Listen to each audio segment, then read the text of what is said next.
A millionaire follows his housekeeper who took food every day and discovers a shocking secret. Before we begin, leave a comment below and let us know what city you're watching from. Enjoy the story. James Holloway looked at the security monitor with a puzzled expression. Sarah Mitchell, the housekeeper who had worked in his mansion for almost a year, was hurrying out through the back of the property. It wasn't the first time he had noticed this secretive behavior. Taking something in her bag again, he murmured to himself. James owned Holloway Tech, one of the most promising tech companies in Boston. At 38 years old, he had everything money could buy: a 3-story mansion in Beacon Hill, luxury cars, and investments worth millions. But ever since his divorce 2 years ago, he lived alone in the large house, buried in work and surrounded by silence. Something about Sarah's behavior sparked his curiosity. On impulse, James grabbed his coat and followed her. He kept his distance as the young woman walked quickly for 3 blocks, then turned down a quieter street. That's when he saw her stop in front of someone sitting on the ground by an abandoned building. A thin, exhausted-looking woman held a small girl in her arms. A boy around 5 stood beside her, staring sadly at the ground. Homeless. James stood behind a tree, watching the scene unfold. "Kate, I brought dinner for you," Sarah said warmly as she pulled food containers from her bag. "There's chicken, potatoes, and some vegetables. It's still warm." "Sarah, you're an angel," the homeless woman replied with a shaky voice. "I don't know how to thank you." "Noah, look, I brought that chocolate pudding you like." Sarah gently ruffled the boy's hair, and he finally smiled. James felt something stir in his chest. His housekeeper had been taking food from his kitchen to feed the homeless. That he should have been angry, but he couldn't take his eyes off the scene. Sarah helped the woman feed the little girl while chatting kindly with the boy about his day. "Is Emma running a fever again?" Sarah asked, touching the girl's forehead. "It started last night. I'm giving her the medicine you brought. But I'll bring more tomorrow," Sarah promised, pulling a small blanket from her bag. "It's getting cold at night." James watched, fascinated, as Sarah sat down on the dirty ground to talk with the family, without any sign of disgust or hesitation. She laughed with the boy, told stories, and listened to Kate's worries.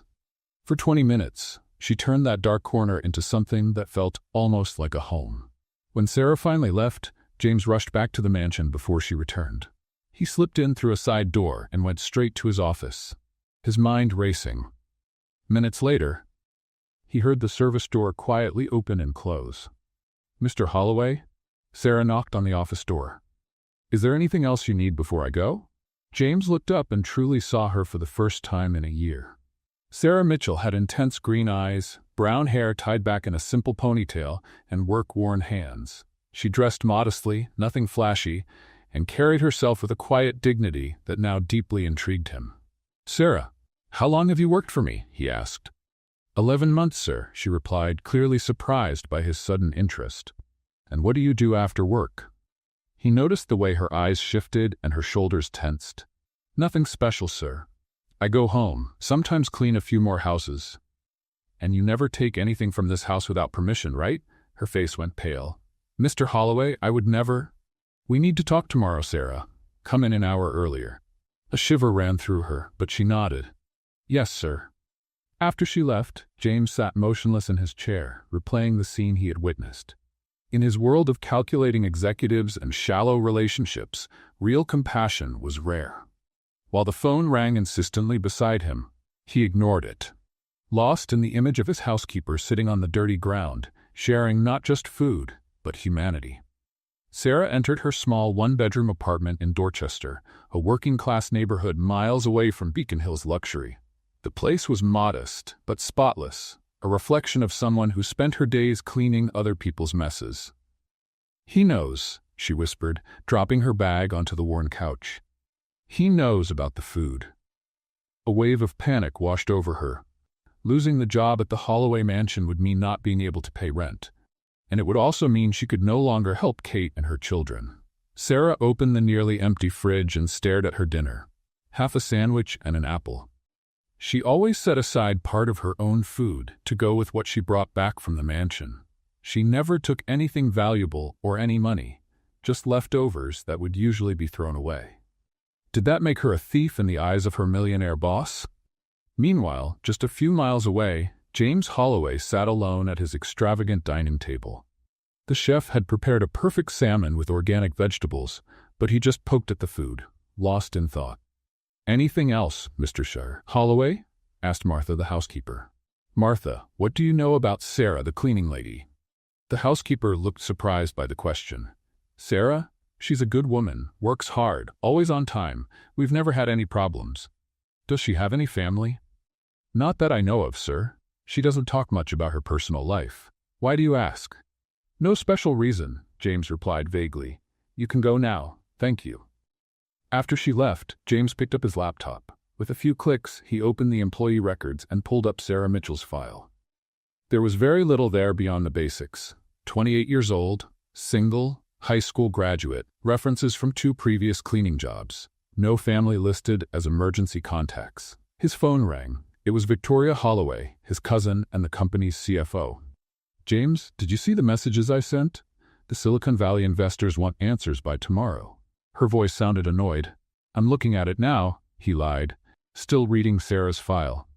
"No, you're not. I know that tone. What's distracting you this time? Another charity idea to ease your guilt for being rich?" James frowned. Victoria had always been blunt, sometimes almost harsh. As his only close relative, she had taken on the role of family business guardian after James's parents died, even though she was younger than him. "Let's talk tomorrow at the office," he said, trying to avoid the subject. "You missed the meeting with the perfect tech executives today." "Again. I'll send a formal apology." After hanging up, James went back to Sarah's file. There was something about her that intrigued him. It wasn't just the kind act he had witnessed, but the dignity with which she did it.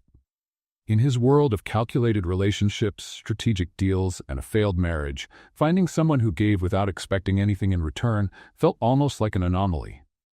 The next morning, Sarah arrived an hour early as requested.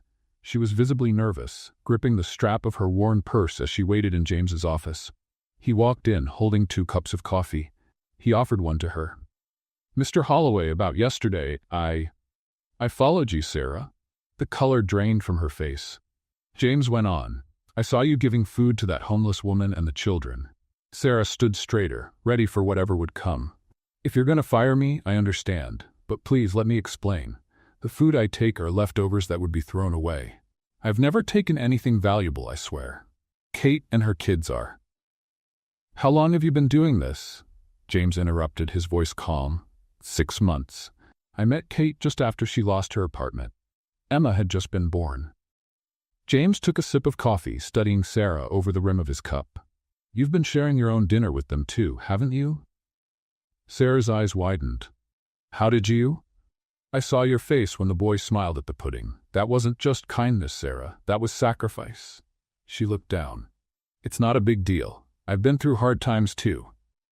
James set the cup down and walked to the window, looking out at the city of Boston waking up. "Do you know how much money I donated to charity last year, Sarah?" "No, sir." $3 million. He turned to face her. "But not once did I sit on the floor with someone who needed help. Not once did I look in the eyes of someone receiving that money." Sarah stayed quiet, unsure where the conversation was going. "What do Kate and the kids need besides food?" he asked suddenly. "A place to live.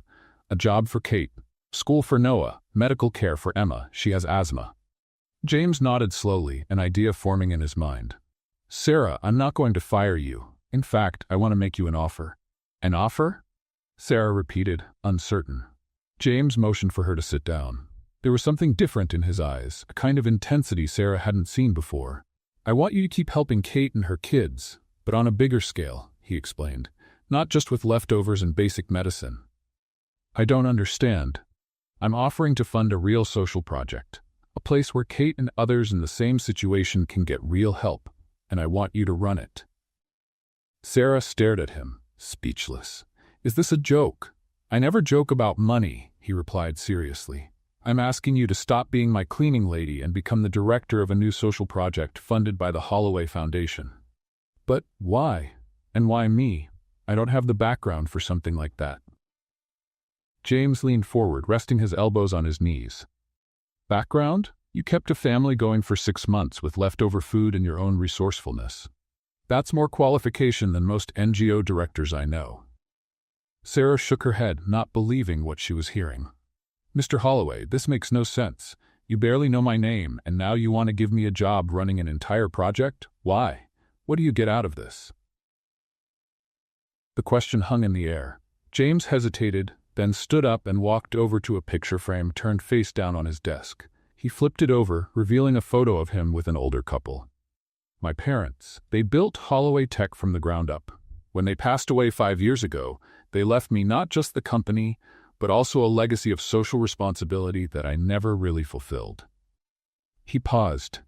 My ex-wife used to say I helped people from a distance so I wouldn't have to get emotionally involved. Sarah watched him closely. James took a deep breath before going on. 3 weeks ago, I was diagnosed. Brain tumor. Sarah gasped, but James raised a hand to stop her. The doctors say I have between 6 months and a year, maybe less. Mr. Holloway, I'm so sorry. I don't want your sympathy, he cut in firmly. I want your help. Seeing you yesterday, sitting on that dirty floor, really connecting with those people, it made me realize I've spent my whole life keeping the real world at arm's length. He paused. Before I go, I want to do something that truly matters. Sarah stayed silent, taking it all in. A question came to her mind. And what if I say no? Then I'll find someone else, but I doubt I'll find anyone with your natural instinct for this. Sarah stood and paced the room, trying to sort her thoughts. Finally, she turned to James. What exactly would my job be? First, finding a suitable place for the community center. Then, putting together a team, developing programs. He waved his hand slightly. You understand these people's real needs better than I do. And Kate? We'll start with her and the kids. A place to live, medical care for the girl, school for the boy. Sarah crossed her arms. Why do I feel like there's more to this than you're telling me? James gave a faint smile. Sharp. Yes, there's something else. He went back to the desk and picked up a folder. My cousin Victoria is brilliant when it comes to business, but she has a very traditional view of charity. She believes in one-time donations, not structural change. If she finds out about this project, she'll do everything she can to stop it. So, I'll be your secret rebel? Something like that. Officially, you'll be hired as my personal assistant. In reality, you'll have full freedom to develop the project, with direct access to a specific account. Sarah shook her head. This is crazy. I have no experience managing anything, let alone a large-scale social project. You've got something more important, genuine empathy. The rest can be learned. He held out his hand. So do we have a deal? Sarah looked at his outstretched hand, knowing her answer could change not only her own life, but Kate's and many others. On one condition, she said finally. I have to stay true to myself. No pretending, no office politics. James nodded. That's exactly why I chose you. When they shook hands, neither of them had any idea of the storms ahead, or how that simple gesture would shape their futures in ways neither of them could imagine. You hired your cleaning lady as a personal assistant? Victoria Holloway made no effort to hide her shock. Dressed elegantly in a navy blue suit, she stared at her cousin across the meeting room table. Have you completely lost your mind, James? Sarah has qualities that will be useful for some projects I have in mind, he replied calmly, sorting through documents. What qualities? Knowing which cleaner works best on marble. Victoria gave a dry laugh. What's your real interest in this woman? James looked up from the papers. You always assume the worst in people, Victoria, and you've always been far too naive. She leaned forward. Is this because of the doctor's news? Are you having some kind of early midlife crisis? The mention of the supposed diagnosis made James pause. The lie about the tumor had come out spontaneously, a way to explain his sudden interest in the social project. He hadn't expected the story to reach Victoria so quickly. My health is not up for discussion, he deflected. Sarah will start today as my assistant, and that's final. Victoria studied him for a moment, then smiled, that calculated smile James knew all too well. Of course, cousin. Your company, your decisions. She stood up gracefully. I can't wait to get to know this very special assistant better. Across town, Sarah was facing her own moment of truth. A job? A real job? Kate was holding Emma in her arms, while Noah played with an old toy car a few feet away, in the small park where they had agreed to meet. Yes, with a steady paycheck and everything, Sarah confirmed. And there's more. I found an apartment for the three of you. This can't be real. Kate's eyes filled with tears. Who would do something like that for us? Sarah hesitated. James had asked her to keep his direct involvement quiet, at least for now. It's a new community project, she said vaguely. I'm helping to develop it. Overnight, you became a social worker? Kate looked suspicious. Sarah, you're not doing anything dangerous, are you? Of course not. Sarah sat down next to her friend. It was an unexpected but legitimate opportunity. Trust me. Kate looked at her for a long time. Noah asks about you every day, you know? When is Aunt Sarah coming back? You're the only person besides me he trusts since we ended up on the streets. Sarah felt her chest tighten. You won't be on the streets anymore. The apartment is in Roxbury. It's small, but it's clean and safe. It has 2 bedrooms, and it's close to a good public school for Noah. And what do I have to do in return? Kate asked softly. Join the program. Look for a job. Keep the kids in school and take them to their doctor appointments. Sarah held her friend's hand. Give yourselves a real chance. That afternoon, Sarah arrived at Holloway Tech wearing newly bought clothes, simple slacks and a white blouse. She felt out of place among the executives in expensive suits and women in high heels. The front desk receptionist looked her up and down. Can I help you? I'm Sarah Mitchell. Mr. Holloway is expecting me. The woman raised a perfectly shaped eyebrow. Oh, the new personal assistant. There was something in her tone that made Sarah's face burn. Before she could answer, a polished female voice came from behind her. You must be Sarah. I'm Victoria Holloway. Sarah turned to see a woman around 35 years old, impeccably dressed, with a smile that didn't reach her eyes. Nice to meet you, Mrs. Holloway. Miss Holloway, Victoria corrected her. James is on a video call. I thought we could take a moment to chat. It wasn't a suggestion. It was a command. Sarah followed Victoria into a smaller meeting room, feeling like an animal being led into a trap. So, Victoria began as soon as she closed the door. How does a cleaning lady become the CEO's personal assistant overnight? Must have been a very impressive interview. Sarah kept her composure.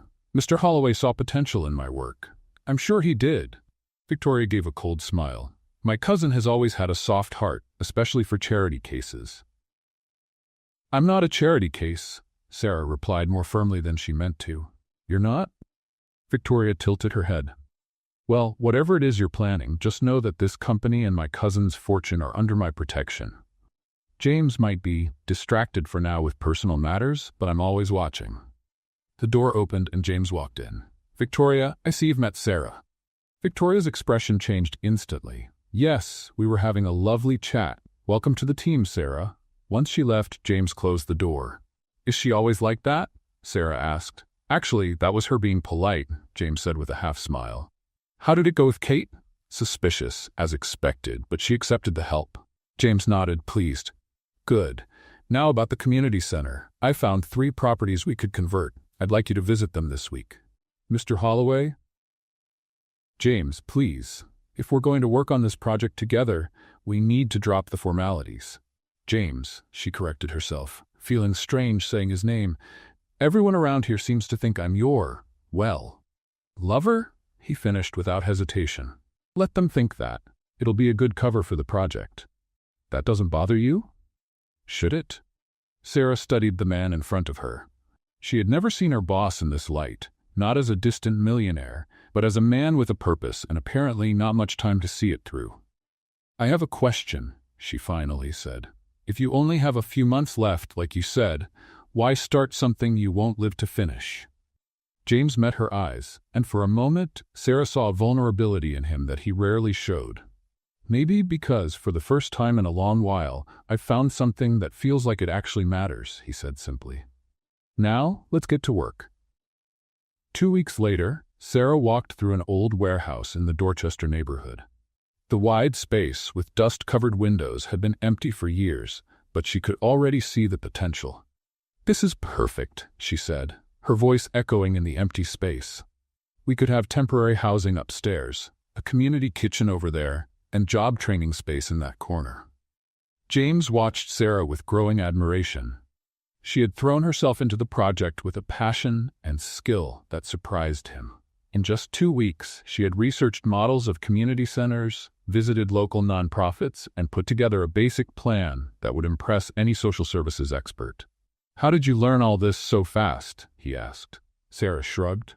"Mostly the internet, and talking to people who really need help. Sometimes the best research is just listening." "I agree," said a woman's voice behind them. Victoria was standing at the entrance, elegant as always in her expensive dress, looking completely out of place in the dusty space. James frowned. "How did you find us?" Victoria smiled. "I handle the company's finances, remember? Any significant purchase crosses my desk, including the acquisition of this charming location." Sarah and James exchanged uneasy glances. "Victoria, I was going to tell you," James began. "About your little charity project?" she interrupted, walking through the space and running her fingers along a wall with clear disapproval. "A center for the homeless, from what I gathered in the paperwork. Noble. Expensive, but noble." "The money is coming from my personal account," James said. "And the name of the foundation on the documents?" Victoria asked. "Holloway, the same name our company carries, the same name our investors associate with cutting-edge technology, not soup for the homeless." "Please don't talk like that," Sarah cut in, unable to hold back. Victoria turned slowly to face her, eyebrows raised in theatrical surprise. "Excuse me? The cleaning lady has opinions on corporate strategy now?" James stepped forward. "Sarah is managing this project under my direct supervision, Victoria." "Is she? Fascinating." Victoria walked up to Sarah. "Then tell me, Sarah, what experience do you have in running social projects? What's your academic background? Before dusting off my cousin's mansion, where exactly did you work?" Sarah met Victoria's stare without flinching. Real experience doesn't always come with a degree. "Diplomatic," Victoria said with a humorless laugh. James always had a soft spot for lost causes. First the failed marriage, and now. She waved vaguely at the space around them. "This." James looked like he was about to explode, but surprisingly, it was Sarah who stepped forward. "Miss Holloway, I understand your concern about the company's reputation. That's why we're planning to launch this as a separate initiative, with its own branding. The investors don't even need to know, unless we want to use it later for social marketing." Victoria and James looked at Sarah, equally surprised. She went on, "As for my experience, I'm learning fast, and I have something a lot of trained managers don't: direct contact with the people we're trying to help. I know exactly what they need, because I live among them." Victoria studied Sarah for a moment, then gave a smile that held no warmth at all. "Impressive. A cleaning lady with a talent for public relations." She turned to James. "Keep your little charity toy, cousin. If it helps you cope during this difficult moment, who am I to judge? Just keep the numbers separate, and I'll live with it." After Victoria left, a heavy silence hung between them. "She's going to look into you," James finally said. Victoria never lets things go. Sarah felt a chill run through her. What could she find?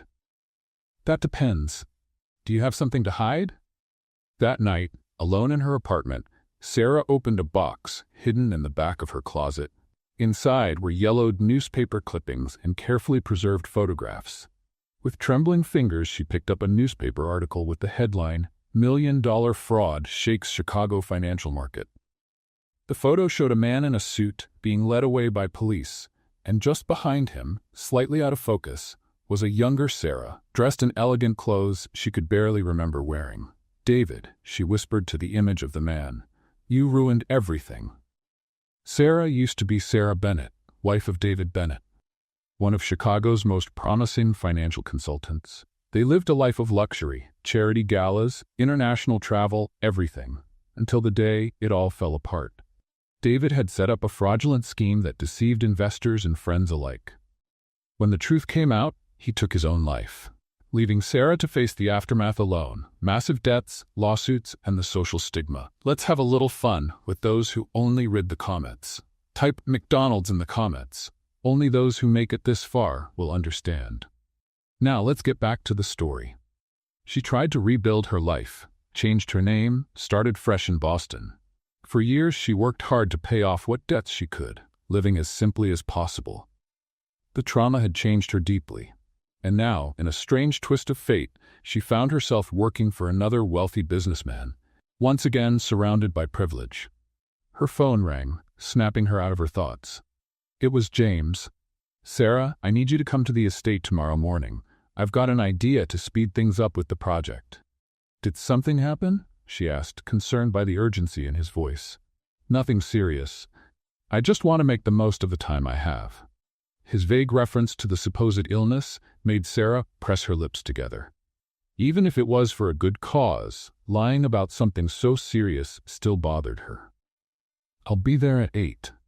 After hanging up, Sarah carefully stored away the newspaper clippings. If Victoria ever found out about her past, it would ruin everything. Not just her job, but more importantly, the help that was finally starting to reach Kate and so many others who needed it. Rain was pounding against the windows of the Holloway mansion when Sarah arrived the next morning. James welcomed her into the study, which was filled with architectural blueprints and documents. "I want to speed up the warehouse renovation," he said without delay. "I hired a construction company that can finish the job in 1 month instead of 3. Sarah's eyes widened. "Is that even possible?" "With enough money, almost anything is," James said. He seemed different, more energized, almost manic. "I also approved the purchase of the furniture and equipment you suggested." "James, we don't have to rush. We should take our time, plan the programs properly." He slammed his hand on the table. "We don't have that luxury." Then, more gently, "I don't have that luxury." Sarah felt that stab of guilt again. The lie about the tumor was weighing on her more each day. "Sorry," James ran a hand through his hair. "I'm under pressure. Victoria's questioning every expense, and the shareholders are getting nervous about my divided focus. Maybe we should tell your cousin the truth about the center." "No." His answer was firm. "Victoria only sees success in financial terms. To her, helping people is just an expensive hobby, not a real need." A thunderclap rattled the windows, followed by a sudden blackout. The mansion was plunged into darkness. "Great," James muttered. "The generator should kick in any second." But it didn't. Only the occasional flash of lightning lit the room. "Looks like the backup system failed," James said, turning on his phone's flashlight. "I'll go check the control panel in the basement. You should stay here." "I'm going with you," Sarah said. "2 sets of eyes are better than 1. The mansion's basement was surprisingly large. A maze of hallways, storage rooms, and old machinery. Using their phones for light, they made their way down the service stairs. "Never thought I'd see the great James Holloway doing manual labor," Sarah commented, as he opened an electrical panel. "I grew up helping my dad fix things," he replied, surprising her. "Before the money and the tech, we were just a middle-class family with a garage full of projects." "Hard to picture that." "That's because you only know this version of me." James worked the switches with ease, the distant executive who barely noticed the cleaning lady. Sarah felt her face flush. "Well, you're definitely making up for that now." A deafening crash shook the structure, followed by the sound of something breaking. Instinctively, James pulled Sarah close, shielding her. "Lightning," he said, still holding her. "Must have hit a nearby tree." They were suddenly very close, their faces lit only by the bluish glow of their phones. Sarah's heart was racing. From the shock, she told herself. "I think we can let go now," she whispered. "Right." James released her quickly and focused back on the panel. "Found the problem, a blown fuse." As he worked to replace it, Sarah watched his hands, strong, capable, nothing like what she'd imagined from a millionaire executive. There was so much more to this man than she had first thought. "So, what was your life like before?" she asked. "When you were just a regular middle-class kid?" James smiled, focused on the task. "Pretty normal. Public school, work during summer breaks, used to argue with my cousin over who got to use the car on weekends. Hard to believe you and Victoria were close." "We were inseparable," he said. "Victoria was brilliant, always helped me with my homework. When my parents died, she was the one who kept me from falling apart." "What happened? Between the two of you, I mean?" James paused, thinking. Success, money, different views on what to do with it all. He shrugged. "What about you? Have you always been this devoted to helping people?" Sarah looked away. "Not always. There was a time when I was very focused on myself." "What changed?" A painful memory crossed her face. "I learned the hard way that building a life on appearances and money is like building a sandcastle during high tide." Before James could ask more, the lights suddenly came back on. The intimate moment was broken by the return of electricity. "Mission accomplished," he said, closing the panel. As they climbed the stairs, a heavy silence followed them, the kind that comes when two people begin to see past first impressions. Back in the office, they picked up the conversation about the community center. But something had shifted. The professional distance had cracked just enough to let in glimpses of vulnerability on both sides. "I think we should visit Kate and the kids," James said as they reviewed the kitchen equipment list. "I want to see how they're settling into the apartment." Sarah looked up, surprised. "You want to go in person?" "Why the surprise? It's my project too." "It's just, you always seem to prefer helping from a distance, without getting too involved." James put down his pen and leaned back in his chair. "Maybe I'm trying to change that. Realizing your time is limited tends to shift your priorities." Once again, the lie about his health hung between them. Sarah felt a knot in her stomach. If he was changing his life based on a false diagnosis? "James, about your condition." "I don't want to talk about it," he interrupted firmly. "Each day has enough troubles of its own, right? Today, we're planning something that will help hundreds of people. That's what I want to focus on." Sarah nodded, swallowing the words that wanted to come out. How could she tell him she knew exactly what it was like to lose everything? That she understood, maybe better than he realized, the deep desire to leave something good behind before it was too late. The next day, they visited Kate at the small apartment in Roxbury. Noah ran to Sarah the moment they walked in, wrapping his arms tightly around her legs. "Aunt Sarah, I have a real room now, with a bed just for me." "That's wonderful, isn't it?" Sarah smiled, ruffling the boy's hair. "Noah, this is Mr. Holloway. He's helping with the project." The boy looked up at James with curious eyes. "Are you rich?" "Noah," Kate said, embarrassed. "I'm sorry, Mr. Holloway. Kids have no filter." James laughed, a genuine sound Sarah rarely heard. "It's okay. Yes, Noah, I have some money, but you know what I've learned? Money's not much fun unless you do something good with it." As Kate showed them the apartment, Sarah watched James interact with Emma, who had recovered from her fever. To her surprise, he seemed completely at ease with the 2-year-old, letting her play with his expensive tie and patiently answering her endless toddler questions. "You're good with kids," Sarah said as they headed back to the car. "I had a younger sister," he replied, a shadow passing over his face. "She died when we were teenagers. Leukemia." "I'm so sorry, I didn't know." "You won't find it in any business magazine," he said with a sad smile. "It doesn't fit the image of the ruthless CEO of Holloway Tech."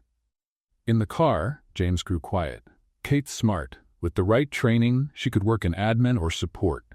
"She used to be a legal assistant before everything fell apart," Sarah said. "A tough divorce, medical issues with no insurance, and suddenly, she was on the street." "How did you meet her?" Sarah hesitated. "It was by chance." I recognized the look. That look people have when they've lost everything and still can't believe it happened. James studied her for a long moment, like he was trying to solve a puzzle.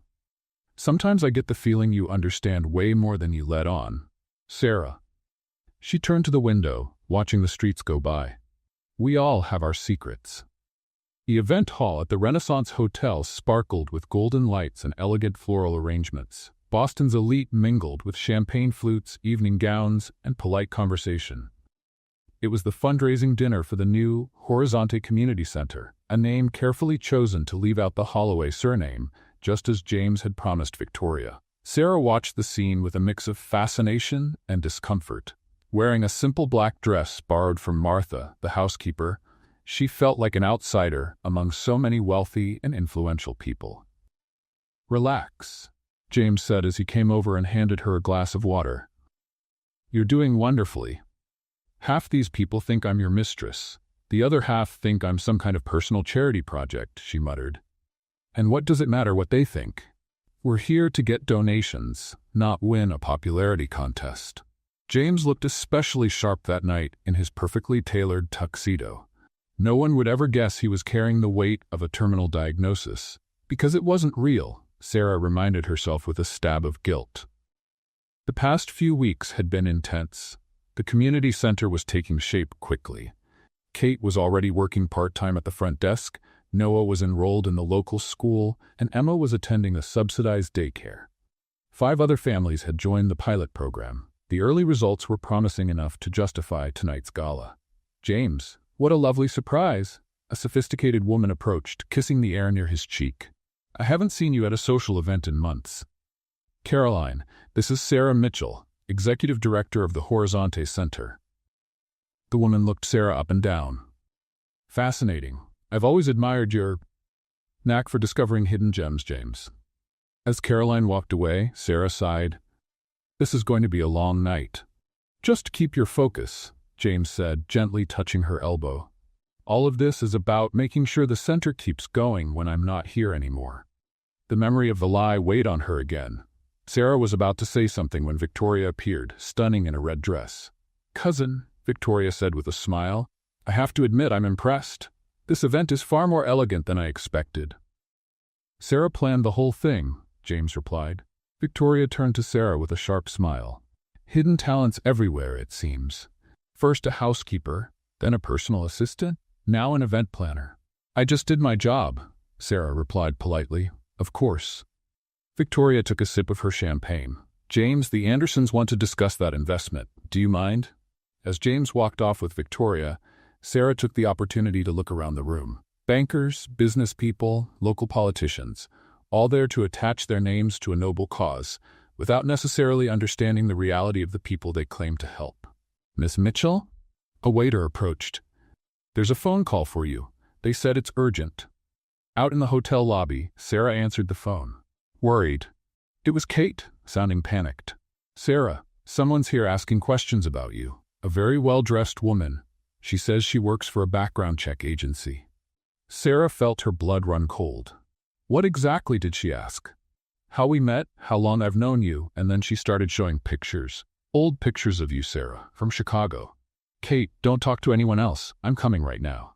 As she hung up and turned around, she found Victoria standing behind her, a triumphant smile on her face. "Trouble in paradise, Sarah? Or should I say, Sarah Bennett?" The world seemed to stop. You sent someone to Kate." "Basic due diligence," Victoria said with a shrug. "Did you really think I'd let a total stranger manipulate my cousin and threaten our company without finding out who she is? Especially someone with such an interesting past." "It's not what you think." "No?" Victoria raised a perfectly shaped eyebrow. "Wife of one of Chicago's biggest financial criminals, living under a false name, planted inside the home of one of Boston's wealthiest men? It sounds exactly like what I think." "I had nothing to do with David's crimes." "Easy to say now." Victoria glanced at her diamond watch. "In exactly 10 minutes, I'll be on that stage thanking everyone for coming.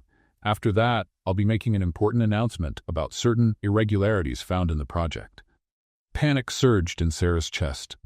"Victoria, please. This project is helping real people. Don't destroy it out of revenge." "Revenge?" Victoria let out a laugh. "This is business, dear. I'm protecting the Holloway family's interests just like I always have." She stepped closer and whispered, "James has been emotionally vulnerable since the diagnosis. You saw an opening and took it. Classic setup." "There is no diagnosis," Sarah said quietly. "James made up the tumor." Victoria blinked, momentarily thrown off. "What? He lied about being sick to justify the project. He's not dying." For a moment, Victoria looked genuinely shocked. Then her face hardened. "Even worse. You both lied to manipulate everyone." She adjusted her evening bag. 10 minutes, Sarah. I suggest you use that time to say goodbye to your little project." As Victoria walked away, Sarah rushed back into the ballroom, desperately scanning the room for James. She found him speaking with a group of potential donors. "James, we need to talk. Now." He picked up on her urgency right away. Excusing himself from the group, he followed Sarah to a quiet corner. "Victoria knows everything," Sarah said quickly. "About my past in Chicago, about your fake diagnosis, all of it. She's going to expose everything in 10 minutes. James went pale. "How?" "She looked into my past, sent someone to talk to Kate. James, she's going to tear it all down." For a moment he looked stunned. Then, surprisingly, a cold calm settled over his face. "Why didn't you ever tell me about Chicago?" Sarah didn't expect that. "What? Does that really matter right now?" "Yes, it does.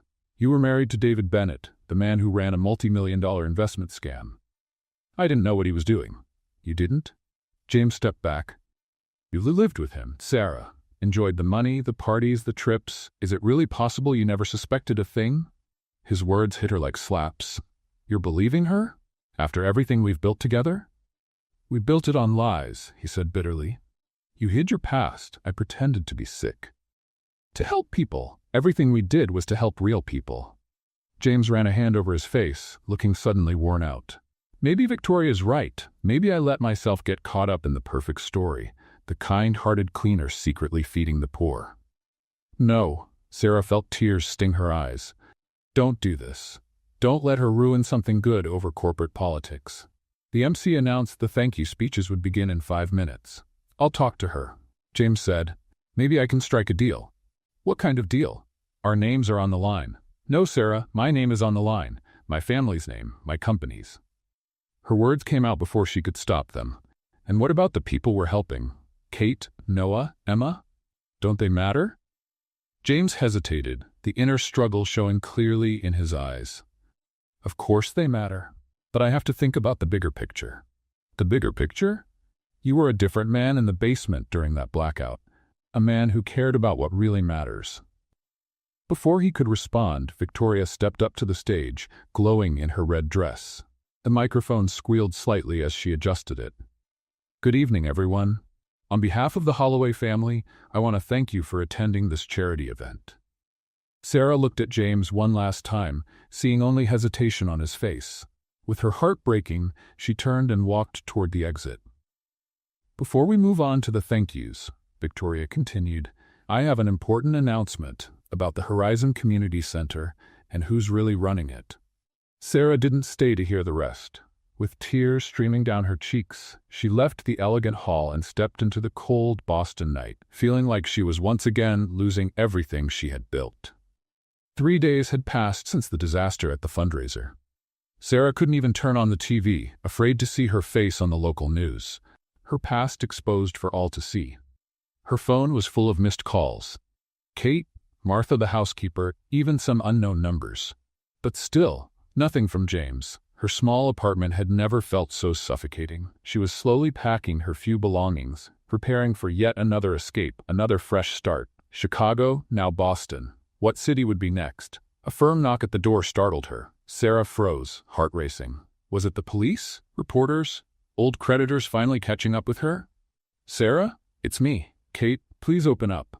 With a sigh of relief, Sarah unlocked the door. Kate came in quickly, holding Emma in her arms. Noah clung tightly to her hand. Thank God you're okay, Kate said, hugging her with one arm. I tried calling 1,000 times. I'm sorry, I just wasn't ready to talk to anyone. We need to talk, Kate said urgently. It's about that woman, Victoria. Sarah felt her stomach drop. She's been with you again? Not exactly. Kate set Emma down and pulled a crumpled envelope from her bag. She sent a private investigator who showed me this. It's newspaper clippings about you and your ex-husband. Sarah took the envelope with trembling fingers. And what did you say to him? The truth. Kate sat down on the worn-out couch, pulling Noah close. That I was a legal assistant at the office that investigated David Bennett's case. That I saw you hand over evidence against him months before the scandal broke. Sarah stared at her friend, stunned. You worked on the case? Kate nodded. When you found me on that street 6 months ago, I recognized you right away. Sarah Bennett, the wife who turned in her own husband and still got treated like she was guilty. Why didn't you say anything? You were clearly starting over, using a different name. It wasn't my place to drag up a painful past. Kate gave a sad smile. Besides, I was in a humiliating place myself, a former legal assistant living on the streets. Sarah sank into the nearest chair. All this time, you knew, and I was even more grateful for your help, knowing you had lost everything too. Kate squeezed Noah's hand. But that's not what matters now. You need to know what happened after you left the event. Sarah's heart raced. Victoria exposed me, didn't she? She ruined the project? She tried, Kate said with a mysterious smile. She started talking about fraud and imposters, but before she could say your name, Mr. Holloway took the microphone. James?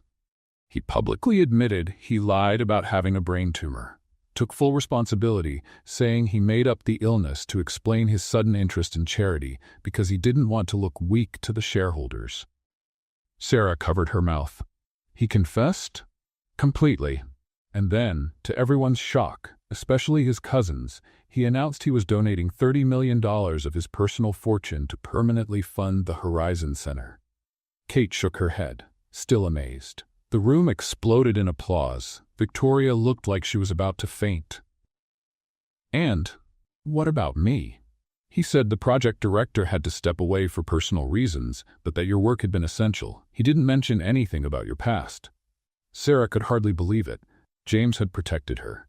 Even after learning the truth, he had saved the project, even at the cost of his own reputation. That's not all, Kate went on. Yesterday, the investigator came to my apartment again. He said Victoria Holloway wanted to meet with me personally. And did you go? With Noah and Emma, yes. I thought she wanted more dirt to use against you, but… Kate paused. She wanted to confirm my story, about you turning in your husband, about you being innocent. And I showed her documents I kept from that time. Statements, dates.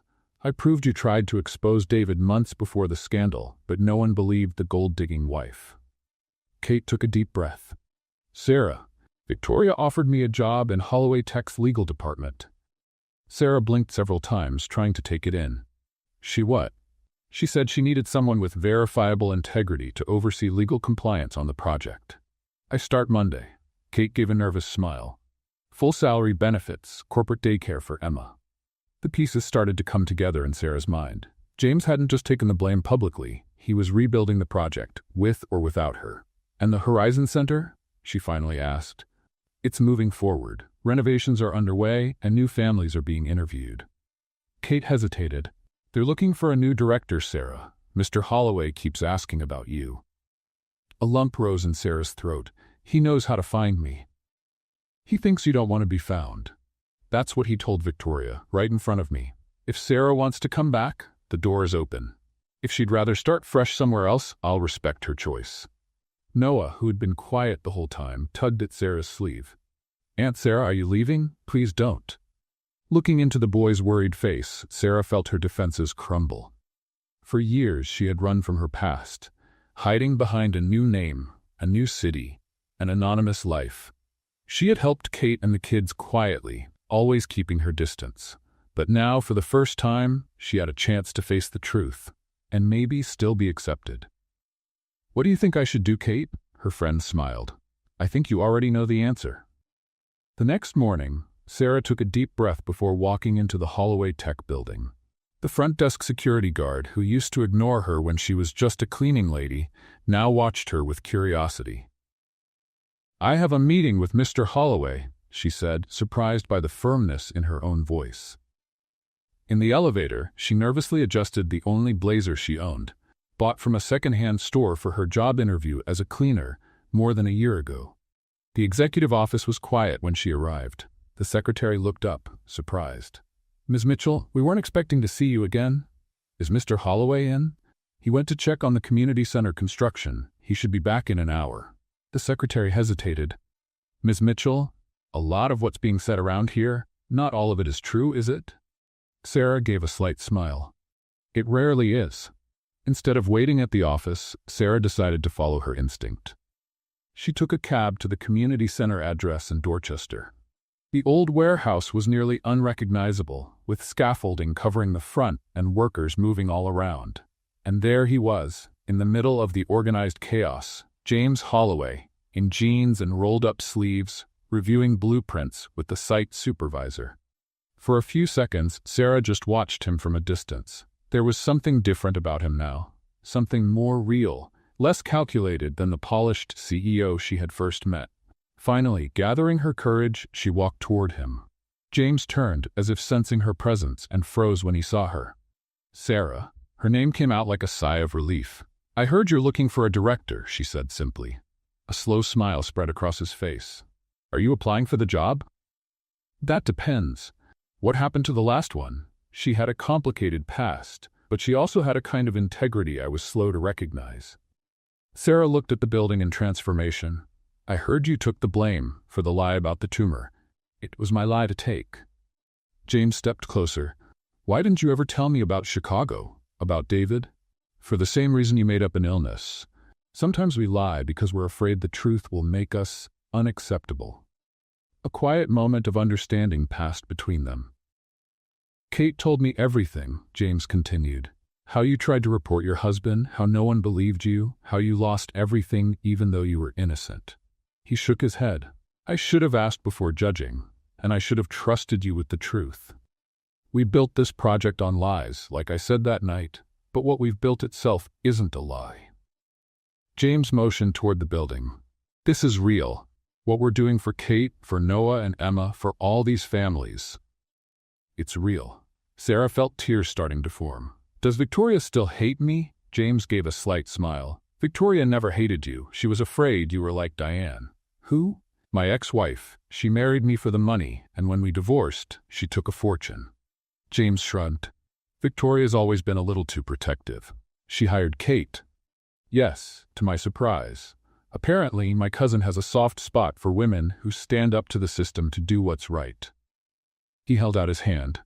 So what do you say, Sarah? Ready for a fresh start?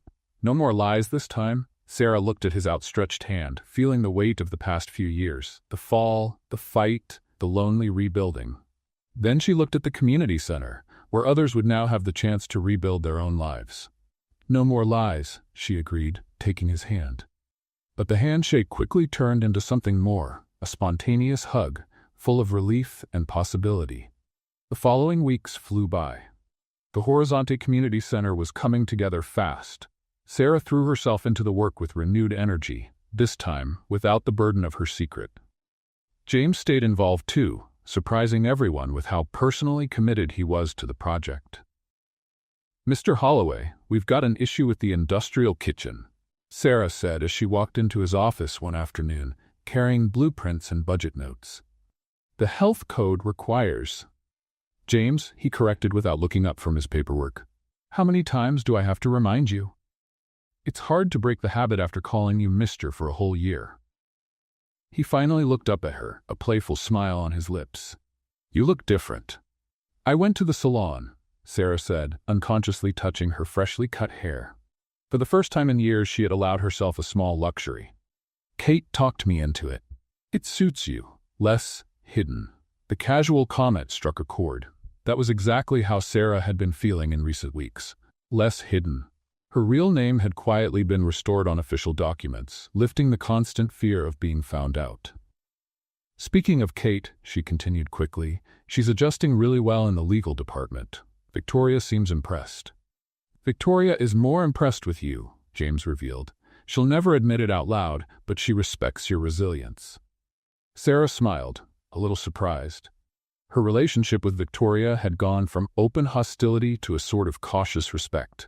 The truth about her past had, ironically, created an unexpected connection. They both understood the cost of protecting what they valued. So the kitchen, Sarah got back on track, spreading the plans out on the table. We need to make a change to the original layout. As they went over technical details, Sarah couldn't help but notice how their dynamic had changed. They were no longer boss and employee, or even benefactor and beneficiary. They were working as equals, each bringing their strengths to the table. That evening, almost everyone had already left when Sarah finally shut down her computer. To her surprise, James appeared at the door of her new office. Still here? It's almost 9 o'clock. I could say the same to you, she said with a yawn. Some things never change. You're still the last one out. Actually, I was waiting for you. He looked strangely nervous. I thought we could have dinner. To go over the project, of course. Sarah studied his face for a moment. Of course, the project. The restaurant James picked was elegant but not flashy, a place where they didn't feel out of place in their work clothes.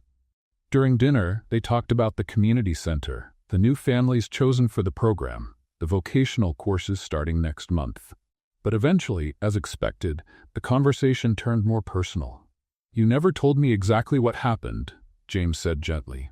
In Chicago. Sarah played with her napkin, gathering her thoughts. The short version, I married young, to a charismatic man who seemed to have the world at his feet. David was brilliant with money, or so everyone thought. Including you? For a while, yes. He gave me everything I thought I wanted. Status, comfort, security. Sarah took a sip of water. But then I started noticing things that didn't add up, numbers that didn't match, investors who seemed too nervous. I confronted David, and he swore it was just aggressive strategy, nothing illegal. But you didn't believe him. Something felt off. I started digging, collecting documents. When I realized how big the fraud was, I was horrified. People had trusted him with their life savings. James listened closely as she went on. I took the evidence to a law firm that specialized in financial fraud. That's where Kate worked. But David had powerful connections, and somehow he found out what I was doing. He managed to convince everyone I was trying to blackmail clients, maybe even frame him for something he hadn't done. And no one believed you. I was the ambitious wife who enjoyed the money. Why would I turn on the man who gave me that life, unless I wanted more? Sarah gave a bitter smile. The irony is, I never cared about money as much as David thought I did. I liked the security, yes, but what really made me happy was seeing him happy, living his dream. What happened next? When the fraud finally came to light months later, David couldn't take the pressure. He took his own life before he could be arrested. Sarah took a deep breath. Suddenly, I was the widow of a con man, assumed to be his accomplice.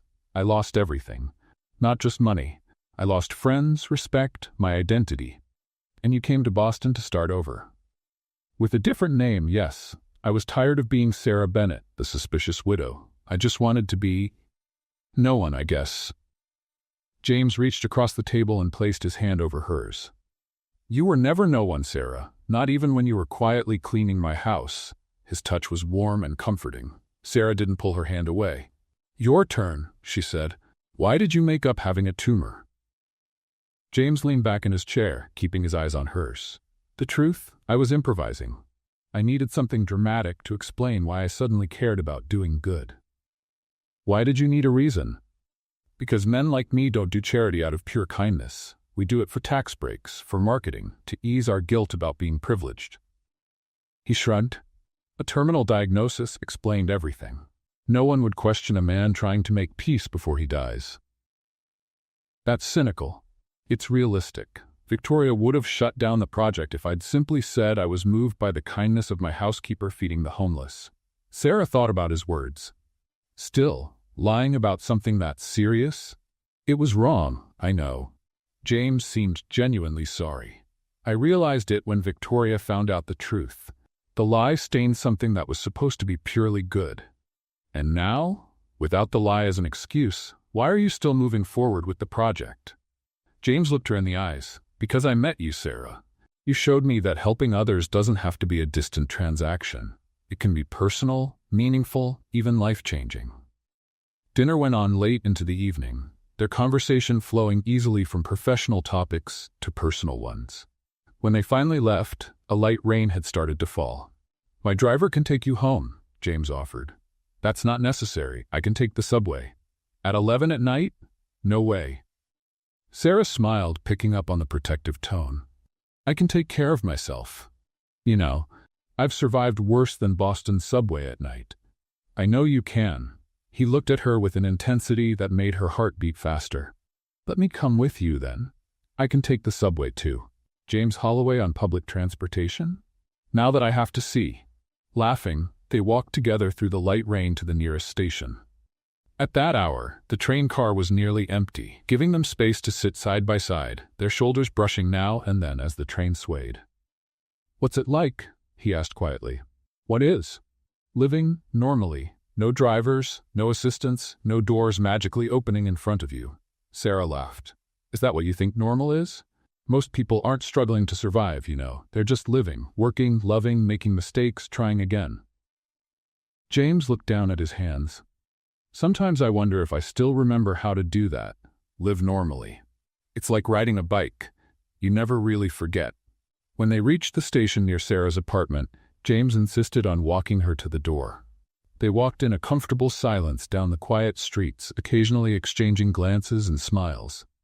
Well, this is it, she said, stopping in front of the modest building. Sarah, James began, more hesitant than she'd ever seen him.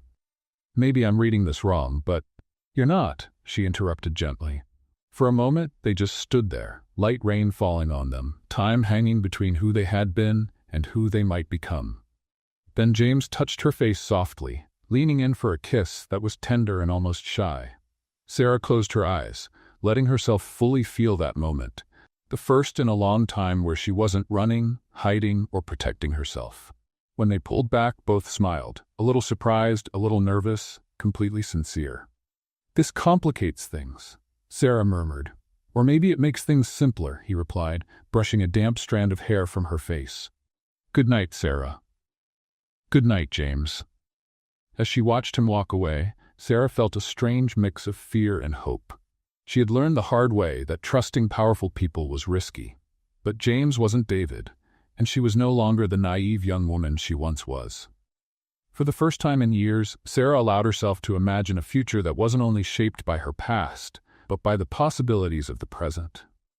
The Horizon Community Center was almost ready for its grand opening.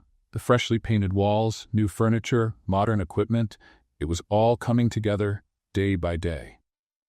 In the 3 months since the charity event, the project had grown beyond their initial expectations. 8 families were already living in subsidized apartments, 15 people had found stable jobs, and there was a waiting list for job training courses starting next week.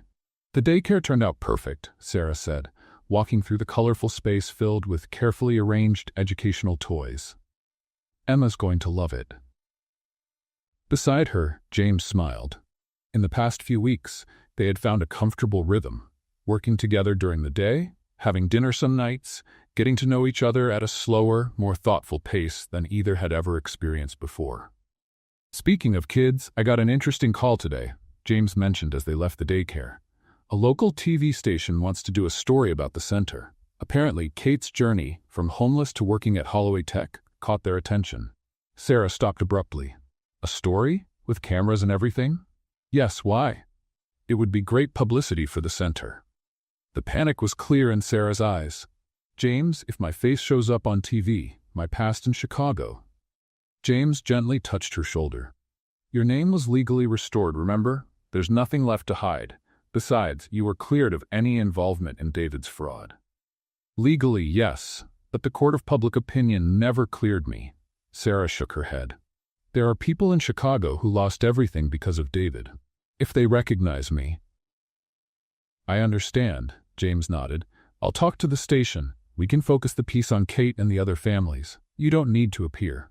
The relief on Sarah's face was clear, but it quickly gave way to a more determined expression. "No, I'm tired of hiding."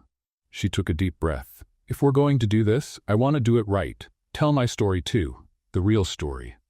James looked at her with a mix of surprise and admiration. "Are you sure? It's time to stop running." Sarah gave a nervous smile. "I just hope Victoria won't mind having the Holloway name linked to a reformed fraudster." "Speaking of my cousin," James's tone shifted slightly. "She's been acting strange lately. She canceled 2 board meetings and has been avoiding any talk about the company's finances." "That's not like her." "Not at all. Victoria lives for spreadsheets and financial reports." James frowned. "I'll check on it later. For now, should we finish the tour? The industrial kitchen is almost done." The next morning, Sarah was woken by her doorbell ringing non-stop. Still groggy, she opened the door to find James standing there, his face tense, holding the morning newspaper. "What's going on?" "Victoria," he said as he stepped inside and handed her the paper. "She's in trouble." The headline was unmistakable. "Holloway Tech Executive Under Investigation for Financial Misconduct." The article detailed how Victoria Holloway was being investigated for allegedly diverting company funds to personal offshore accounts and manipulating financial reports to inflate the company's stock value. "Oh my God," Sarah sat down, stunned. "Did you know about this?" "I had no idea until last night. The police contacted me." James looked exhausted. "Apparently, the investigation has been going on for months after a company accountant raised some red flags." "Do you think she's guilty?" James ran a hand over his face. "Honestly, I don't know. Victoria has always been tough in business, but dishonest. That's not the cousin I know." He hesitated. "Or maybe I've been naive, just like she always says I am." "What happens now?" "The police are going through all the company's financial records. Stocks have already dropped 20% since the news broke." James looked genuinely worried. "Hundreds of jobs are at risk, including Kate's." Sarah's phone rang. It was Kate, her voice tight and rushed. "Sarah, did you see the paper? They're saying Miss Holloway embezzled millions. Everyone here is panicking, thinking they're going to lose their jobs." "Calm down, Kate. I'm with James right now. We'll figure this out." "There's more," Kate continued, lowering her voice. "I overheard some executives talking. They're suggesting you might be involved because of your past in Chicago." "What?" Sarah felt a chill. "How is that even possible? I never had access to the company's finances. They're hinting the Horizon Center could be a front for laundering money, that you and Victoria might be working together." James, who was listening in on the other line, jumped in. "That's absurd. Victoria was against the project from day one." "I'm just telling you what I heard, Mr. Holloway. And one more thing. The interview with the local TV station has been canceled. They want to wait until the Holloway situation is cleared up." After hanging up, Sarah and James exchanged worried glances. "This is a nightmare," she whispered. "I'm being tied to yet another financial scandal." "I won't let that happen," James said firmly. "I need to talk to Victoria, hear her side of the story." "Will she even see you if she's guilty?" "Victoria might be a lot of things, but she'd never run from a confrontation." That afternoon, while James tried to reach his cousin, Sarah went to the Horizon Center to reassure the staff. The mood was tense. Many of them had experienced financial instability before, and the thought of losing their new jobs was frightening. "Nothing is going to happen to the center," Sarah said during an impromptu meeting. "The project's funds are separate from Holloway Tech, held in an independent foundation." "But wasn't Miss Holloway also overseeing those funds?" one of the instructors asked. Sarah hesitated. It was true that Victoria, as part of her recent cooperation with the project, had taken on oversight of the foundation's finances, mostly to reassure investors rather than out of necessity. "We'll go over every account, but the funding for this year is already secured," she replied, trying to sound more confident than she felt. When Sarah returned to her office, she found a surprise. Victoria Holloway was sitting in her chair, elegant as always, despite the dark circles under her eyes. "Victoria, what are you doing here?" "Hiding from the press," she said with a humorless smile. "Ironic, isn't it? Seeking refuge in the one place I tried to shut down." Sarah carefully closed the door. "James is looking for you, so is the police." "I know, I'll speak to them soon." Victoria glanced around the modest office. "You've done a good job here, Sarah. Better than I expected." "Victoria, what's going on? Are the accusations true?" The executive let out a deep sigh. "Not the way they're being reported. Yes, I moved some funds. Yes, I altered a few reports, but not for personal gain." "Then what for?" "To save the company." Victoria stood up and walked over to the window, looking out over the courtyard where children played under supervision. 2 years ago, Holloway Tech was on the brink of collapse. James was deep in depression after his divorce, barely paying attention to the business. New competitors were popping up, faster, more innovative. And you stepped in. Someone had to. I made hard decisions, some right at the edge of legality, but all to protect our family's legacy. She turned to face Sarah. "The problem is, once you start bending the rules, it gets harder and harder to stop." Just then, the door swung open and James walked in, his face a mix of relief and anger when he saw his cousin. "Victoria, the whole city's looking for you." "James," she remained surprisingly calm. "I was just explaining to Sarah how we ended up here." "Then explain it to me too," he demanded, shutting the door. "The chief accountant is cooperating with the authorities, showing transactions I never approved." "Millions of dollars, Victoria." "To save your company," she replied coldly. "While you were mourning your failed marriage, I kept everything running. When we were desperate for capital, I came up with solutions. Illegal solutions. Necessary solutions." Victoria raised her voice for the first time. "You think that Silicon Valley investment appeared out of nowhere? Or that the government contracts came just because we smiled nicely?" She shook her head. Someone had to get their hands dirty. Sarah watched the exchange, a troubling feeling growing inside her. The justifications, the financial manipulation for a supposed greater good, it reminded her too much of what David had done. Except Victoria genuinely seemed to believe she was protecting the company, not herself. "Victoria," Sarah said gently, "the worse it gets, the harder it is to stop. Believe me, I've seen it happen." Victoria looked at her for a long moment. The difference, Sarah, is that I always knew exactly what I was doing, and I'll face the consequences. What consequences? James asked, now calmer. The company might go under. Hundreds of people could lose their jobs, thought. The Holloway name will be dragged through the mud. Victoria gave a sad smile. Unless there's a convenient scapegoat. Someone with a complicated financial past. Sarah felt the blood drain from her face. Are you suggesting? I'm not suggesting anything. I'm informing you that several executives have already started spreading the rumor that you, Sarah, with your questionable background, were the one who manipulated me. That Horizon Center was an elaborate distraction while we funneled funds together. That's ridiculous, James exploded. No one would believe that. People believe what they want to believe, cousin, especially when the alternative is admitting they were fooled by someone they trusted. Victoria turned to Sarah. I didn't start the rumor, to be clear, but I didn't deny it either when it surfaced this morning. The silence that followed was heavy with implications. Sarah felt sick. Once again, she might be blamed for something she didn't do. Are you going to turn yourself in? James asked at last. Yes, this afternoon. Victoria adjusted her perfectly tailored blazer. But before that, I wanted to see the famous center for myself, to understand what was so important that you'd risk our company's reputation for it. She gave Sarah a half smile. I have to admit, what you two built here is impressive. What happens now? Sarah asked, her mind racing. I'll probably be arrested, Victoria answered, disturbingly calm. The company will face intense scrutiny. The board will likely ask for your resignation, James. And the center? That depends on how well you two can distance this project from Holloway Tech's troubles. James stepped forward, determination on his face. We'll clear your name, Victoria. Don't be foolish, cousin. She shook her head. I'm guilty of what they're accusing me of. Maybe not for the reasons they think, but still, guilty.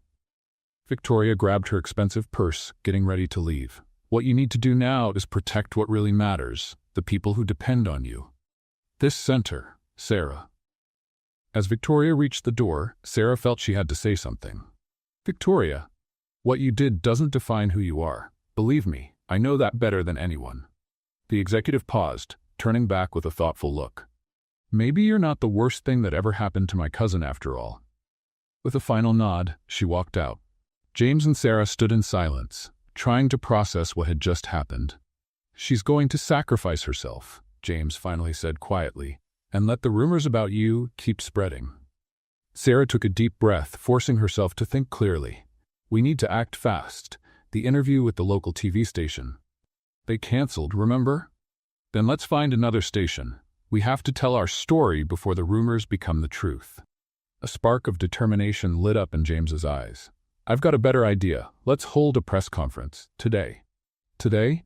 There's no time to lose. Victoria's turning herself in this afternoon, and the rumors about you are already out there. James grabbed his phone. I'll call the press, the investors, everyone involved. It's time the full truth came out. As he started making calls, Sarah tried to calm the panic rising inside her. Years ago in Chicago, she had stayed out of the spotlight while David faced the accusations alone. It had ended badly. The public had judged her just as guilty as him. Would it be different this time? James, she said, cutting in while he was still on the phone, what exactly are you planning? He covered the receiver with his hand. Press conference at 4 o'clock at Holloway Tech's headquarters. I'll lay it all out. How the project started with a lie about the tumor, Victoria's financial moves, her motives, everything. And what about me? My past? Especially about you. It's time the world meets the real Sarah Bennett. The woman who had the courage to report her own husband, rebuild her life from scratch, and help others do the same. Sarah's fear slowly gave way to growing resolve. Yes, it was time to stop running, time to stop letting others tell her story. By 3 o'clock, as they were preparing for the press conference, James got a call that changed everything. Victoria had turned herself in, just as she'd promised. But before that, she had submitted documents detailing all of her actions, and to everyone's surprise, documents that completely cleared Sarah of any involvement. Even more surprising, Victoria admitted that she had originally planned to use the Horizon Center as a cover for embezzling funds, but changed her mind after seeing the real work being done there.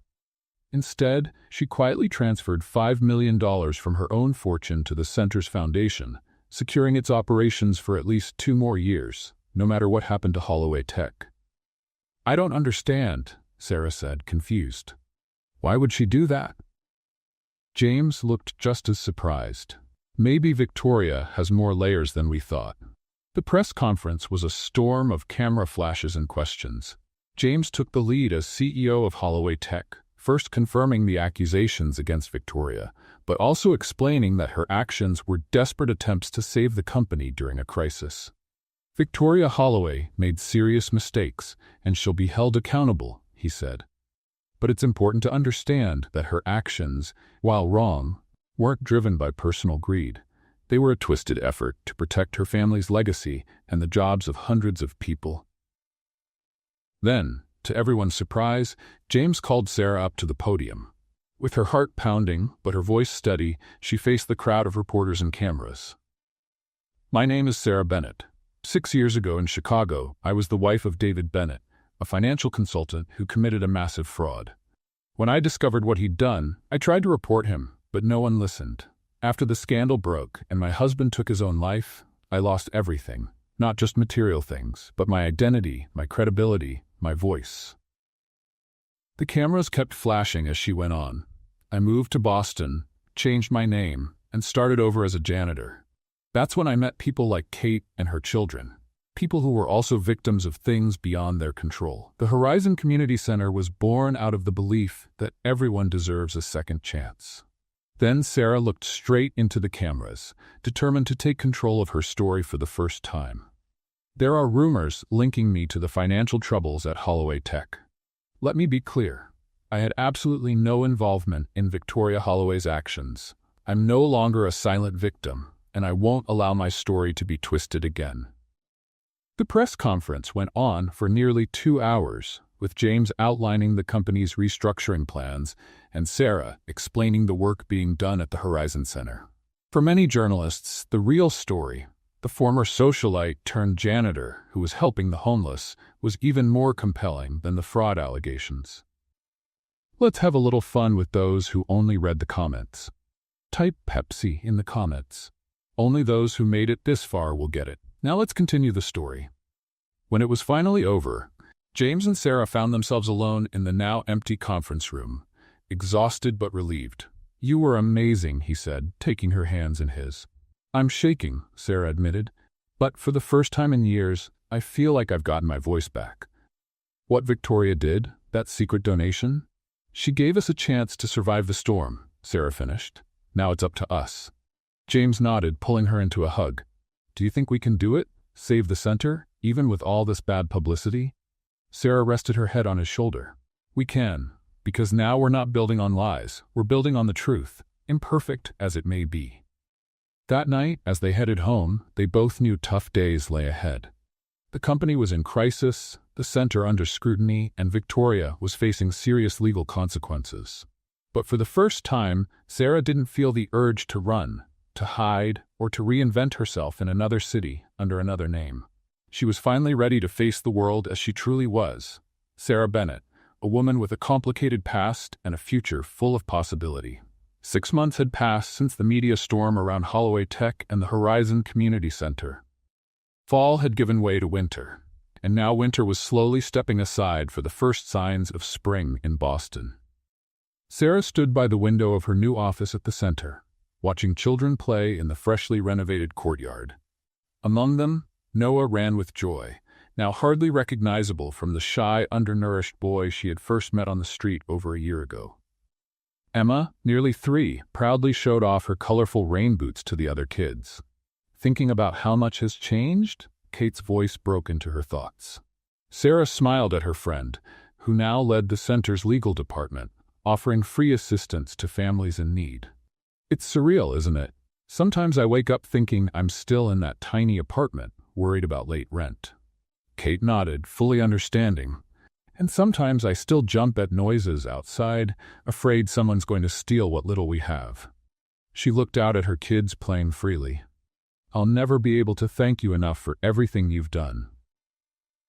The fallout from the financial scandal had been intense, but surprisingly different from what they had feared.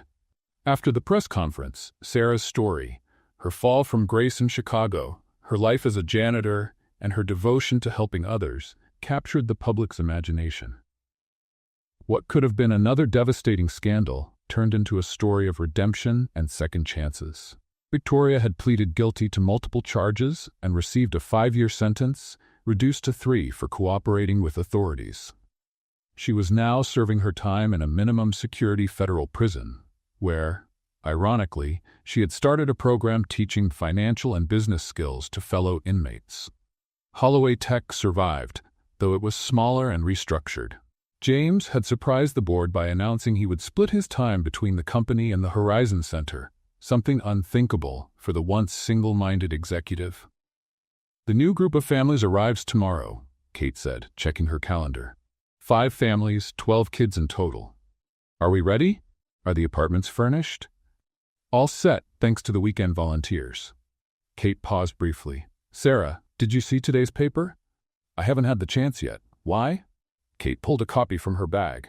Victoria gave an interview from prison. Sarah took the paper and quickly found the article. To her surprise, Victoria had spoken at length about the Horizon Center, calling it the most meaningful legacy of the Holloway family and encouraging other companies to invest in similar initiatives. "She really has changed," Sarah murmured, moved. "People can surprise you," Kate said with a smile, "like a certain cleaning lady who changed so many lives." After Kate left, Sarah returned to the window, thinking about the incredible journey of the past few months. The Horizon Center hadn't just survived the scandal, it had thrived. The unexpected publicity brought in new donors, volunteers, and even opportunities to replicate the model in other cities. Her phone rang. It was James. "Sarah, can you come to the estate tonight? I have something important to discuss." The seriousness in his voice worried her. "Is everything okay, James?" "Everything's perfectly fine," he assured her. I need you here. At 7? "Of course, I'll be there." The rest of the day, Sarah tried to focus on her work, but her mind kept drifting back to James's mysterious tone. In recent weeks, their relationship had reached a new level of closeness and understanding. From reluctant coworkers to project partners, from friends to something deeper, the progression had been natural and easy, built on mutual respect and growing admiration. At exactly 7 o'clock, the taxi dropped her off in front of the Holloway estate, but this time felt different from every other time she'd been there. First as an anonymous cleaner, then as an employee, later as a project partner. Tonight, the house was lit differently, with soft lights outlining a path through the garden. Martha, the housekeeper, opened the door with a knowing smile. "Good evening, Sarah. He's waiting for you in the back garden." "In the garden? In this cold?" Sarah asked, confused. Martha just smiled wider. "Follow the lights." Curious, Sarah walked through the house she once used to clean, following the trail of small lanterns that led into the garden. When she opened the back door, she caught her breath. The garden, usually formal and a bit stiff, had been transformed. Hundreds of tiny lights hung from the trees, creating a magical starlit effect. A path of white rose petals led to the central gazebo, now wrapped in flowers and more lights. And in the center of the gazebo stood James, dressed more sharply than ever in a dark suit, but with an expression she'd never seen before. A nearly visible vulnerability, a very human nervousness that made her heart race. "James," she murmured, walking slowly toward him. "What is all this?" He reached out his hand, inviting her into the gazebo. "Do you remember the first real conversation we had? Right here in this garden when you thought you were about to get fired for bringing food to Kate?" Sarah smiled at the memory. "How could I forget? I thought my life was over, again. And I thought mine was finally beginning." James looked at her, his gaze deep and steady. "Sarah, that day, I lied about being terminally ill because I didn't know how else to explain, not even to myself, why I cared so much about what you were doing. Why that simple act of kindness touched me so deeply." He took her hands, his touch gentle but steady. "Now I understand. You showed me a world beyond my own. A world where people truly care about one another, where second chances are real, where value isn't in what we own, but in what we give." Sarah's eyes began to sting with unshed tears as James went on. These past few months have been the hardest, and somehow, the most meaningful of my life. Victoria in prison, the company in crisis, the center under pressure. And still, all I can think about is how grateful I am for that moment, a year ago, when I decided to follow my cleaning lady to see what she was hiding. Then, to Sarah's complete surprise, James knelt down in front of her, pulling a small velvet box from his pocket.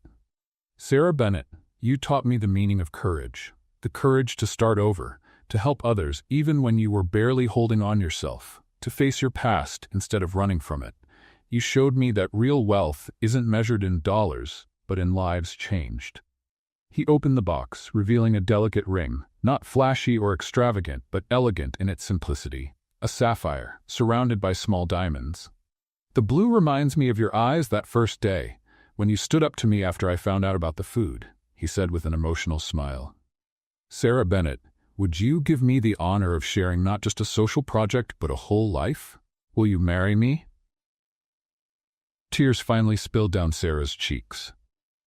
The journey that had brought her to this moment flashed through her mind.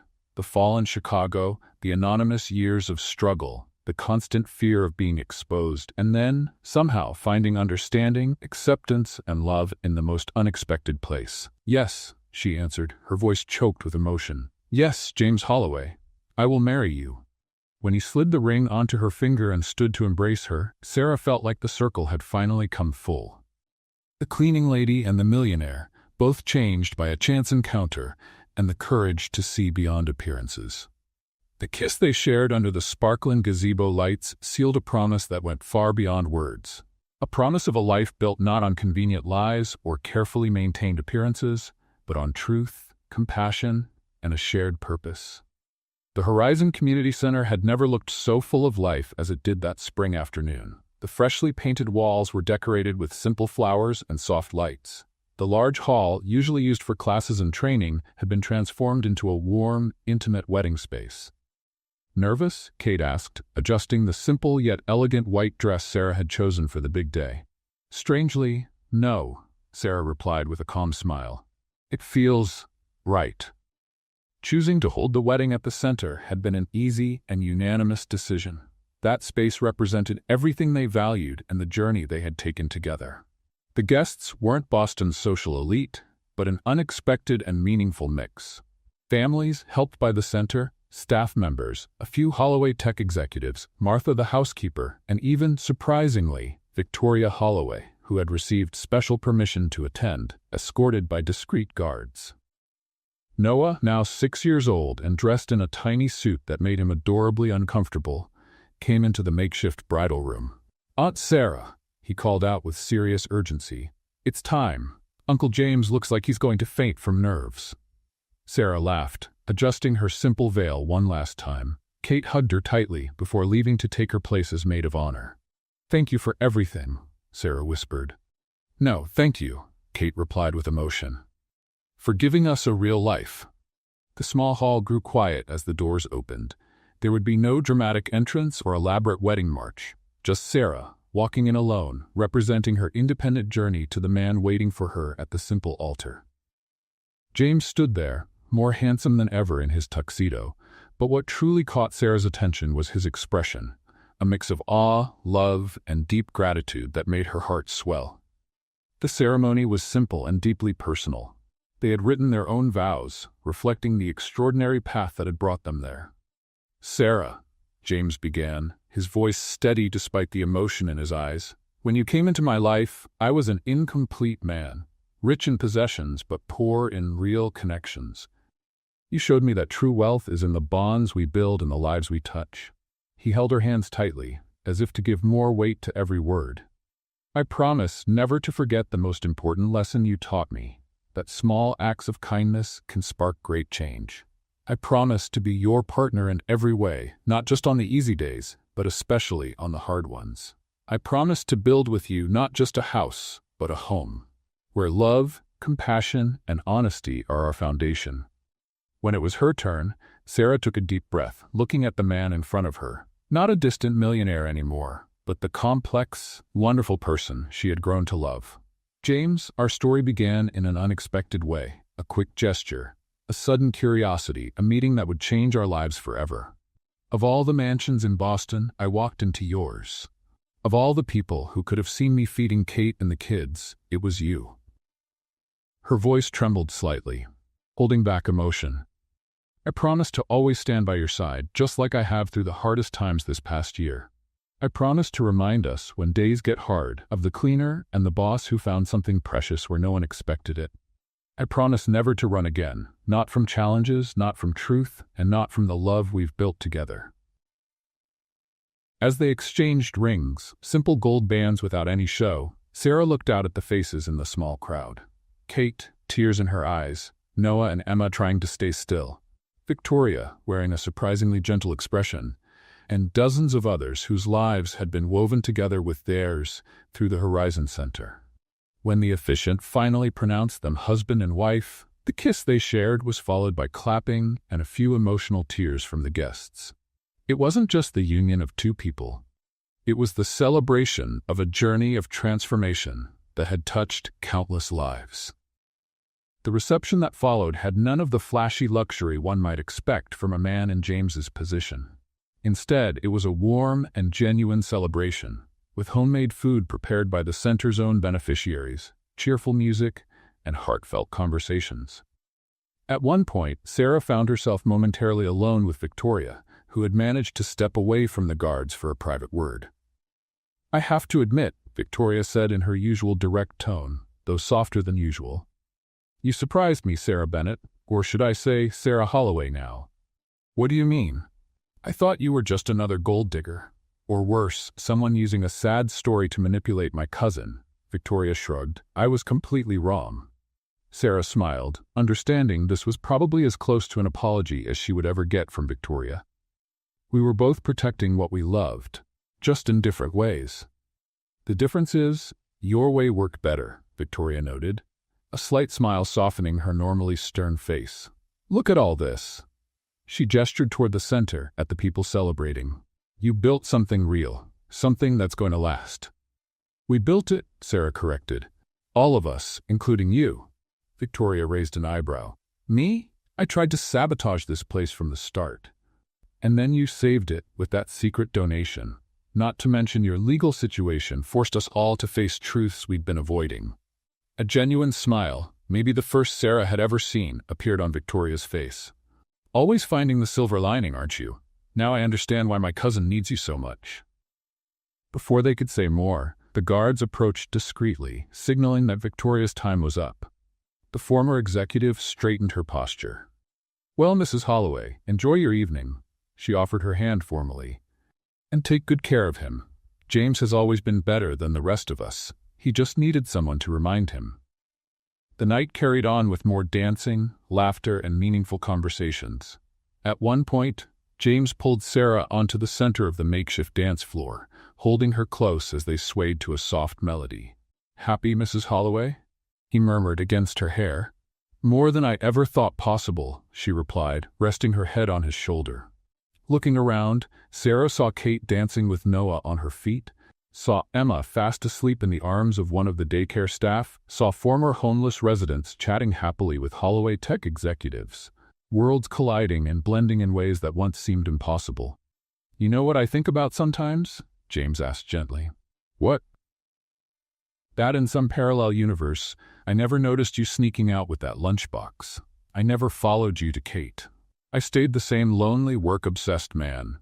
And you stayed just the invisible janitor." Sarah shivered slightly at the thought.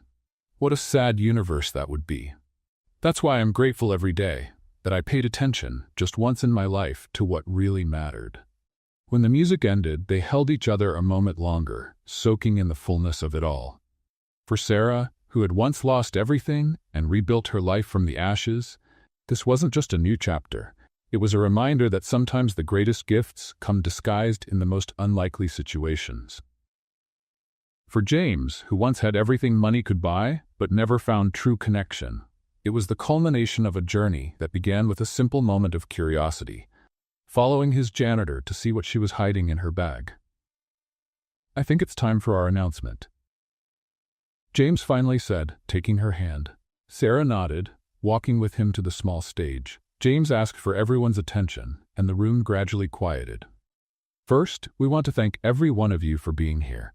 Today is meaningful, not just because of our wedding, but because it represents the coming together of two worlds that, in the past, rarely met in any real way. Sarah looked at her new husband's face, open, sincere, so different from the distant and guarded CEO she had first met. "Sarah and I have a special announcement," he continued. "Starting today, along with the services we already offer, the Horizon Community Center will be expanding. We're launching the New Beginnings program, which will provide full scholarships to children and young people in vulnerable situations and offer job training and employment opportunities for adults." A wave of excitement spread through the room as James went on. "We believe everyone deserves a second chance, something we've both learned from personal experience. This center began with a simple but powerful act of kindness when Sarah risked her job to feed a family in need. Now, we want to multiply that act 1,000 times." Sarah stepped forward, joining James in the announcement. "What we've learned on our journey is that the most meaningful changes often start with small acts of courage and compassion. Every person in this room has the power to make a difference in someone's life. This center isn't just a building or a program. It's a testament to what happens when we choose to look beyond appearances and give people a real chance to start over." As the guests applauded, James pulled Sarah in for a spontaneous kiss. Not the formal kind shared during a ceremony, but a heartfelt gesture of passion and gratitude that made the room erupt in even louder applause and cheers. Later, as the celebration finally began to wind down, James and Sarah stepped out onto the center's patio, looking up at the stars over Boston. He wrapped his arms around her, shielding her from the cool spring night air. "So, where do we go from here, Mrs. Holloway?" he asked. Sarah smiled, turning in his arms to face the man who had changed her life just as much as she had changed his. "Home," she replied simply. "Together."